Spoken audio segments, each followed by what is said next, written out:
Bonjour, nous sommes à Eaucourt-Moulaine et je vais vous inviter à la découverte des nombreuses églises de notre commune.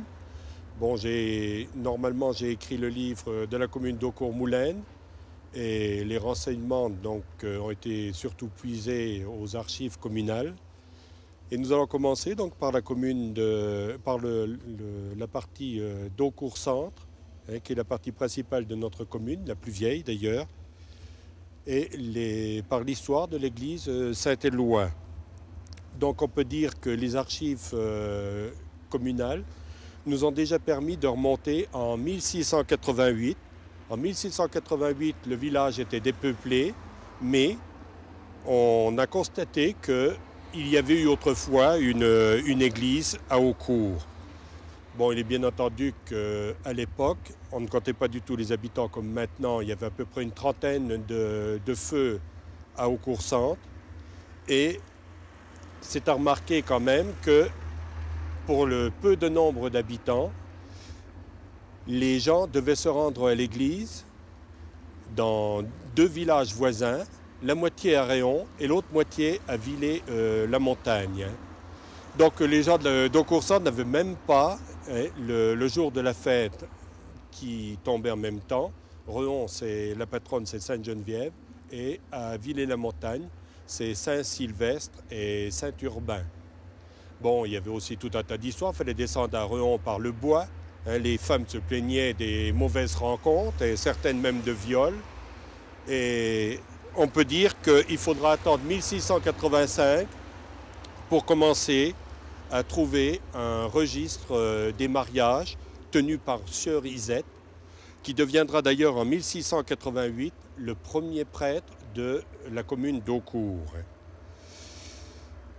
On peut dire aussi, on le lira tout à l'heure, on retrouve aussi un document important, c'est lorsque l'abbé Marchal, au moment de 1791, va jurer fidélité à la constitution civile du clergé. Je vous lirai tout à l'heure un passage qui vaut vraiment ça vaut le coup de voir comment les gens ne se mouillaient pas trop à cette époque-là. Et puis après la Révolution, dès 1793, l'église sera fermée. On y engrangeait, on y mettait le foin. Et il faudra attendre 1801 pour retrouver dans les archives la citation du curé Erard de Villers-la-Montagne qui venait dire la messe le dimanche et 2 fois par mois faire le catéchisme à Eaucourt. En 1822, la commune va être érigée en chapelle vicariale. On va voir en effet qu'il existe une grande différence entre la paroisse, la chapelle vicariale et le curial. Donc en 1822, Eaucourt commence à posséder à peu près ce qu'il faudrait pour faire venir un prêtre à Eaucourt. Mais il faudra quand même attendre jusqu'en 1850 pour qu'un vicaire résident soit nommé sur la commune. À cette époque, on possède déjà tout ce qui est nécessaire au culte, une église, et cette église, différente de celle d'aujourd'hui, on verra pourquoi tout à l'heure, elle a été transformée ensuite après la date de 1858, où déjà l'église sera bénite. Et en 1825, on peut dire en 1885, il y aura un projet de transformer la flèche que possédait l'église d'Eaucourt par une tour. Donc ça deviendra comme pour l'église de Lexy, comme pour l'église aussi de Longhuillot, une église observatoire. Il ne faut pas oublier qu'on n'est pas loin de la guerre de 70 et tout proche de celle de 1914. En 1952, on va voir l'électrification de l'église, des cloches. Et en 1994, il faudra fermer l'église parce qu'il y a un problème. Les voûtes n'ont plus l'air d'être très solides. Il faudra donc les reconsolider. Donc voilà, en gros, résumé un peu l'histoire de la commune, de l'église de la commune d'Eaucourt. Oui, alors je vais vous lire le serment donc, du curé Marchal Joseph, qui va prêter serment à la constitution civile du clergé pendant la messe du dimanche. Moi, Joseph Marchal, aussi fort de ma conscience qu'inébranlable dans les principes de piété et de religion que j'ai reçus de mes ancêtres, protestant hautement de vouloir vivre et mourir dans la religion catholique, apostolique et romaine, mais en même temps bien persuadé qu'il y aurait, dans un petit curé de village comme moi, un orgueil insupportable à vouloir se persuader qu'il entend mieux et qu'il est plus capable de distinguer l'endroit où doit être placée la borne, qui doit désormais séparer et séparera en France ce qu'est la foi de ce qu'est la discipline. Je jure, en attendant de veiller avec soin sur les fidèles de la paroisse qui m'est confiée, d'être fidèle à la nation, à la loi et au roi, et de maintenir de tout mon pouvoir la constitution civile du clergé, décrétée par l'Assemblée nationale et sanctionnée par le roi. Donc voilà ce qui nous prouve que notre curé Marchal savait à la fois ménager la chèvre et le chou. Oui, alors nous voici devant une petite chapelle, toujours à Eaucourt Centre. Cette petite chapelle a une histoire un peu particulière, donc elle se nomme Notre-Dame de Bon Secours. Et le 6 avril 1739, Anne Noël va, le jour de ses noces, se noyer dans un puits et la famille Noël Fichant décide donc d'ériger une petite chapelle grâce aux dons des fidèles, grâce aussi à la dot de la mariée. Et cette petite chapelle va donc être érigée et le prêtre devra lui dire 6 fois la messe sur une pierre en marbre qui se trouve dans la petite chapelle. Et normalement, donc, cette petite chapelle va être bénite en 1745. Donc Notre-Dame de Bon Secours va être le siège d'un pèlerinage qui, avant la guerre de 1939-1945, va normalement attirer une foule importante le dimanche après l'Ascension. Et de nombreuses photos, même dans le livre d'Eaucourt-Moulin, nous montrent que la foule était quand même importante et imposante. Et ces pèlerinages se poursuivront ensuite, après la guerre, jusqu'en 1970. On peut dire aussi que cette petite chapelle va être classée, à la demande du conseil municipal, monument historique, c'est-à-dire que c'est surtout le mobilier qui sera classé. Et en 1993, une protection électronique viendra donc empêcher les effractions parce qu'on avait vu 2 petits angelots dérobés un peu avant cette date. Maintenant, nous allons rentrer dans cette petite chapelle où nous verrons une Vierge remarquable, Notre-Dame de Bon Secours. Donc je vous invite à pénétrer à l'intérieur. Donc on suppose que la petite chapelle a été érigée par un maçon de Longwy, Jacques, mais on n'en est pas trop sûr. Là. Par contre, là vous pouvez admirer une magnifique Vierge, la Vierge de la Miséricorde, qui écarte les bras et elle donne sa protection. À gauche, on reconnaît le pape, un ecclésiastique et un évêque. Et à droite, on suppose aussi que nous retrouvons l'empereur d'Allemagne, le roi de France et le duc de Lorraine. Donc on voit que c'est un magnifique autel-retable et les 2 petits angelots qui se trouvaient au-dessus de cet autel-retable ont d'ailleurs été dérobés. Là.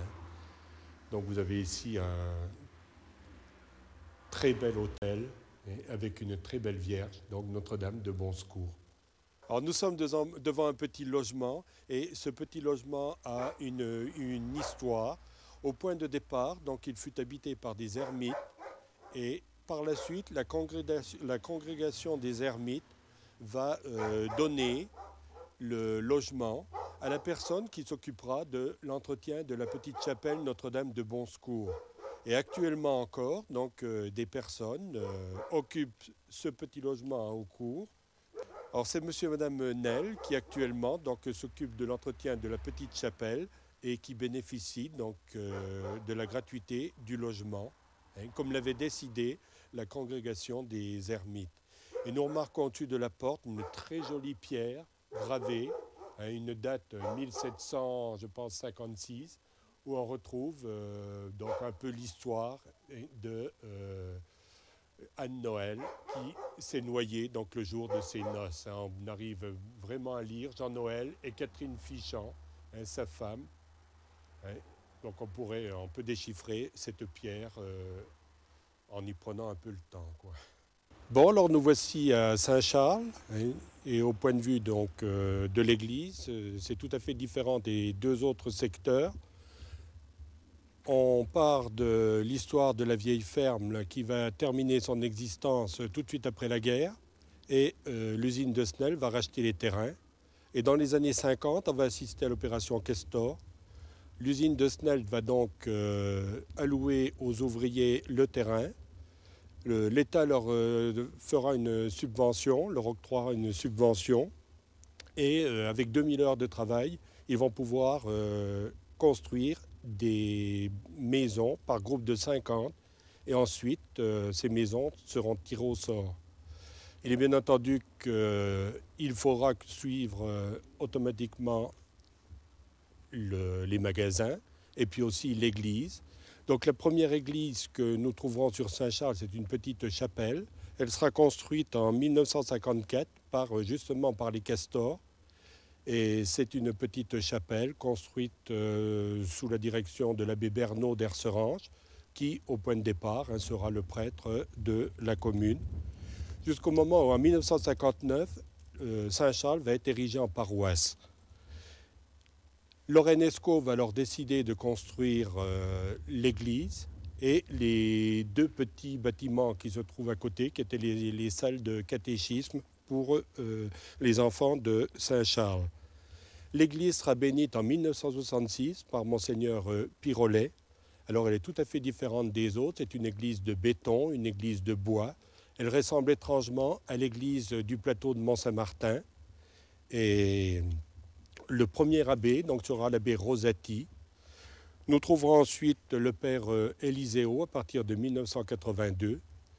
Et donc depuis, l'église de Saint-Charles va accueillir les fidèles qui seront quand même à un certain moment les plus importants, hein, de la commune au point de vue nombre pour la commune d'Haucourt-Moulaine. Hein.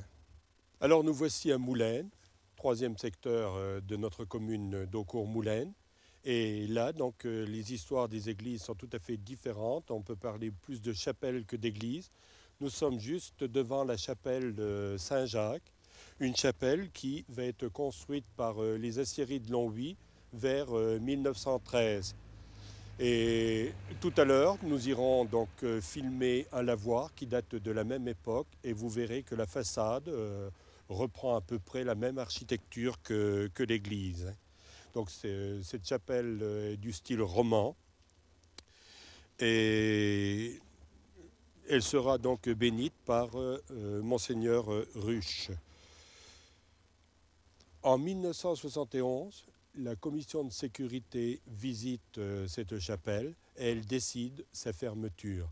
Et malgré des lettres de protestation, par exemple de Mme Scotto, l'évêché répond qu'il vaut mieux donner l'argent aux pauvres, et le maire de l'époque, M. Blion, décide donc de la fermeture vers les années 1974 de la chapelle Saint-Jacques.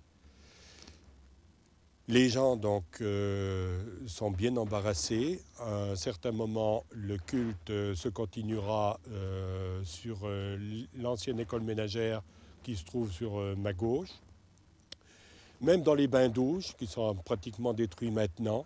Et les gens donc de Moulaine, qui veulent quand même au moins un endroit pour pratiquer leur culte, vont ensuite construire, on va le revoir tout à l'heure, la nouvelle petite chapelle, la chapelle Sainte-Barbe. Donc nous voici maintenant devant le lavoir qui reprend un peu l'architecture de l'église. Donc ce lavoir va être réhabilité en appartement et la chapelle Saint-Jacques, normalement, elle aussi va être réhabilitée en appartement. Elle a été vendue en 2005 à Joël Barra et elle fait suite un petit peu à l'histoire qu'il avait vue après sa fermeture. Cette chapelle qui avait été transformée un petit peu en une sorte de grange où un entrepreneur de la région posait son matériel. Donc le lavoir et la chapelle vont prochainement faire partie d'un projet, un projet de construction d'appartements. Alors nous voici devant la nouvelle petite chapelle, la chapelle Sainte-Barbe.